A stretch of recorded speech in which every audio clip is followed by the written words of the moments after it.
152 question ಪೇಪರ್ಗಳು leak ಆದಾಗ ಮಾತನಾಡದಿದ್ದಂತಹ ನರೇಂದ್ರ ಮೋದಿಯವರು ನೀಟ್ ಪೇಪರ್ 2026 ಲೀಕ್ ಆಯ್ತಲ್ಲ, ಈ ವಿಚಾರಕ್ಕೆ ಸಂಬಂಧಪಟ್ಟಂತೆ ಮಾತನಾಡಲೇಬೇಕಾದಂಥ ಸನ್ನಿವೇಶ ದೇಶಾದ್ಯಂತ ಸೃಷ್ಟಿಯಾಯಿತು. ಮಾತನಾಡಲೇಬೇಕಿತ್ತು ಅವರು, ಮಾತನಾಡದೆ ಬೇರೆ ದಾರಿನೇ ಇರಲಿಲ್ಲ.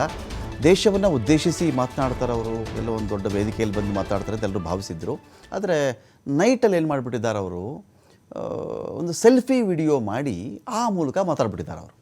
ಯೂಶ್ವಲಾಗಿ ನರೇಂದ್ರ ಮೋದಿಯವರು ಈ ಥರ ಎಲ್ಲ ಬರಲ್ಲ, ನಮಗೆಲ್ಲರಿಗೂ ಚೆನ್ನಾಗಿ ಗೊತ್ತಿದೆ. ತುಂಬ ಚೆನ್ನಾಗಿ ಅವರು ಬರ್ತಾರೆ. ಅವ್ರು ಬಂದು ಒಂದು ದೊಡ್ಡ ಒಂದು ವೇದಿಕೆ, ಒಂದಷ್ಟು ಮೈಕ್ಗಳು ಅಲ್ಲಿ ನಿಂತ್ಕೊಂಡು ಒಂದು ಮಾತನಾಡಿ ರಾಷ್ಟ್ರವನ್ನು ಉದ್ದೇಶಿಸಿ ಮಾತನಾಡುವುದು ವಾಡಿಕೆ. ಅವರು ಪಾಲಿಸಿಕೊಂಡು ಬಂದಿರತಕ್ಕಂಥ ಸಂಪ್ರದಾಯ. 7:50 ರಾತ್ರಿ 8 ಗಂಟೆಗೋ ಆ ಥರ ಅವರು ದೇಶವನ್ನು ಆವಾಗವಾಗ ಉದ್ದೇಶಿಸ್ತಾ ಇರ್ತಾರೆ ಅವರು. ಸೊ ನಿನ್ನೆ ನೋಡಿದ್ರೆ ಏನಾಯಿತು ಗೊತ್ತೇ ಇಲ್ಲ, ಸೆಲ್ಫಿ ವಿಡಿಯೋ ಮಾಡಿಬಿಟ್ಟಿದ್ದಾರೆ ನರೇಂದ್ರ ಮೋದಿ ಅವರು. ಸೆಲ್ಫಿ ವಿಡಿಯೋ ಮೂಲಕವಾಗಿ ಒಂದು ಮೆಸೇಜನ್ನು ಕೊಟ್ಟಿದ್ದಾರೆ ಅವರು. ಆ ಮೂಲಕ ಅವರು ಇಲ್ಲಿವರೆಗಿನ ಒಂದು ಮೌನಕ್ಕೆ ಬ್ರೇಕ್ ಹಾಕಿಬಿಟ್ಟಿದ್ದಾರೆ. ಅವರು ಮೌನವಾಗೇ ಇರ್ತಾ ಇದ್ರಲ್ಲ, ಆ ಮೌನವನ್ನು ಅವರು ಮುರಿದಿದ್ದಾರೆ. ಇಲ್ಲಿ ಮಧ್ಯರಾತ್ರಿ ಸೆಲ್ಫಿ ವಿಡಿಯೋದ ಮೂಲಕ ನರೇಂದ್ರ ಮೋದಿಯವರು ಸಂದೇಶವನ್ನು ಕೊಟ್ಟರು. ಪ್ರಶ್ನೆ ಪತ್ರಿಕೆಯ ಸೋರಿಕೆ ಸಾಮಾನ್ಯ ವಿಚಾರವಲ್ಲ. ಹೌದು ಮೋದಿಯವರೇ ಹೌದು, ನಾವು ಯಾರು ಸಾಮಾನ್ಯ ವಿಚಾರ ಅಂತ ನಾವು ಯಾರೂ ಹೇಳುವಿಲ್ಲ. ಇದು ತುಂಬ ಕಾಮನ್ ಮ್ಯಾಟ್ರ್ ಇದು ಅಂತ ನಾವು ಕೂಡ ಮಾತಾಡಿಲ್ಲ. ಲಕ್ಷಾಂತರ ವಿದ್ಯಾರ್ಥಿಗಳು, ಪೋಷಕರಿಗೆ ನೋವಿನ ಸಂಗತಿ ಇದು. ಹೌದು, ಅದು ವಿದ್ಯಾರ್ಥಿಗಳಿಗೂ ಗೊತ್ತಿದೆ, ಅದು ಪೋಷಕರಿಗೂ ಗೊತ್ತಿದೆ. ಅದು ತುಂಬ ನೋವಿನ ಸಂಗತಿನೇ.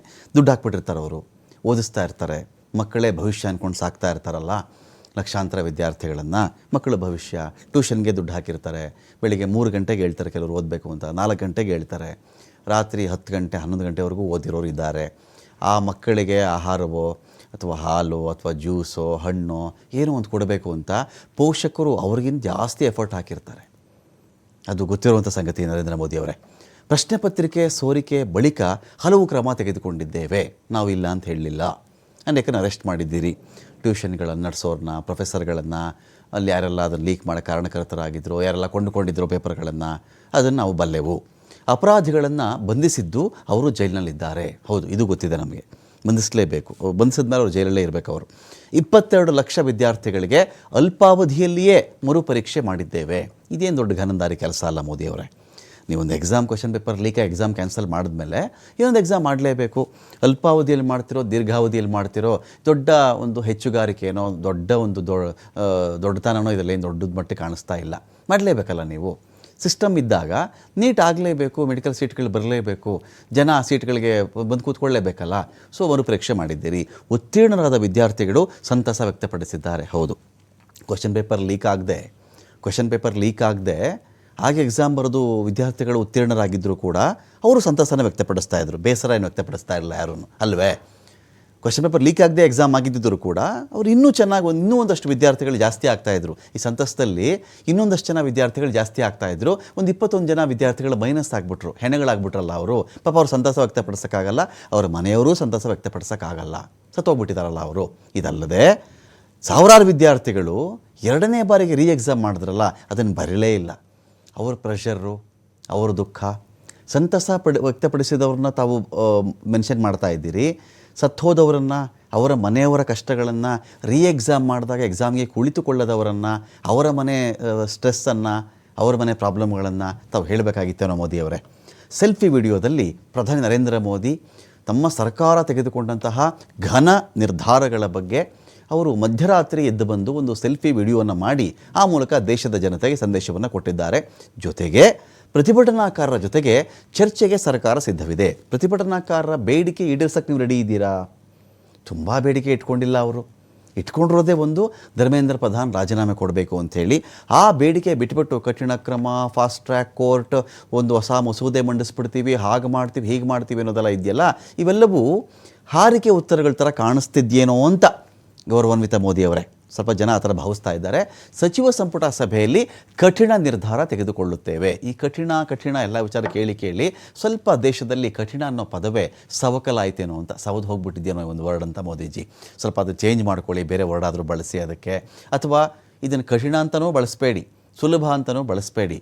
ಈ 152 ಎಕ್ಸಾಮ್ ಕ್ವಶನ್ ಪೇಪರ್ ಲೀಕ್ ಆಗಿತ್ತಲ್ಲ, ಒಂದಷ್ಟು ಜನ ಒಳಗಡೆ ಹಾಕಿ ಶಿಕ್ಷೆ ಆಯಿತು, 3 ತಿಂಗಳ ಶಿಕ್ಷೆ ಕೊಡಿಸ್ತೆ, 5 ತಿಂಗಳ ಶಿಕ್ಷೆ ಕೊಡಿಸ್ತೆ ಅಂದಾಗ ಆಗ ಒಪ್ಕೊಳ್ಳೋಣ ಕಠಿಣ ಕ್ರಮ ಆಗಿದೆ ಅಂತ ಹೇಳಿ.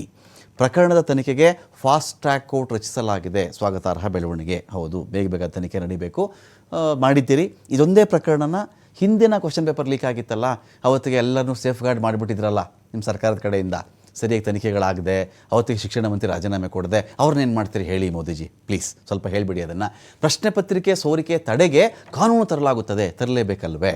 ಏನು ದೊಡ್ಡತನ ಏನಿಲ್ಲ ಇದರಲ್ಲಿ ಬಿಡಿ.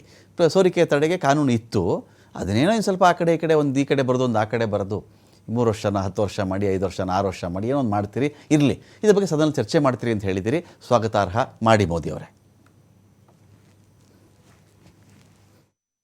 फ्रेंड्स, मैं जानता हूं कि पेपर लीक ये कोई मामूली विषय नहीं है. लाखों विद्यार्थी और उनके अभिभावकों के लिए बहुत ही पीड़ादायक है और इसलिए पेपर लीक घटना से अब तक पिछले 2.5 महीनों में अनेक विध कदम उठाए गए. गुनहगारों को पकड़ा गया है, वे जेल में पड़े हैं. हमारा सबसे महत्वपूर्ण जिम्मा था कि विद्यार्थियों का 1 वर्ष बर्बाद न हो. तत्काल परीक्षाएं लेना बहुत जरूरी था.